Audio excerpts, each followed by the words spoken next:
একটা secret information ছিল যে রেলে করে একটা যাত্রী আমাদের তেলিয়ামুড়াতে এসে নামবে।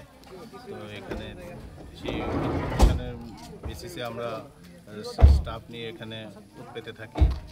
যখন ট্রেনটা আসে, শিলচর ট্রেনটা আসে, তখন ওই সময় অনুমান বিকেল 3:30 হবে। তখন আমরা একজন মহিলা, যার নাম মাধবী দে, বাড়ি করিমগঞ্জ, ওনাকে আমরা ডিটেইন করি। ডিটেইন করার পর আমরা ডিসিএম তেলিয়ামুড়া এবং ইন্ডিপেন্ডেন্ট উইটনেসও কল করি। তো সবার সামনে ওনার ব্যাগ যখন সার্চ করা হয়, সেই ব্যাগ থেকে 15 কেস সব কেস, যার মধ্যে ব্রাউন সুগার আছে, এগুলো আমরা উদ্ধার করি। তো 15 কেসের যেগুলো ওয়েট এসছে আমাদের কাছে, আনুমানিক ওয়েট 300 গ্রামের মতো হবে, যেটা কমার্শিয়াল কোয়ান্টিটি, যার বাজার আনুমানিক মূল্য 60 লক্ষ টাকার মতো।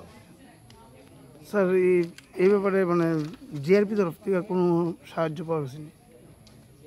এখানে অ্যাকচুয়ালি আমাদের এসবি, আমাদের সঙ্গে কাস্টমস এবং অন্যরাও ছিল, আসাম রাইফেল ছিল। তো আমরা জয়েন্টলি ওটাই করেছিলাম এবং পাশে জিআরপি অন ডিউটিতে ছিল।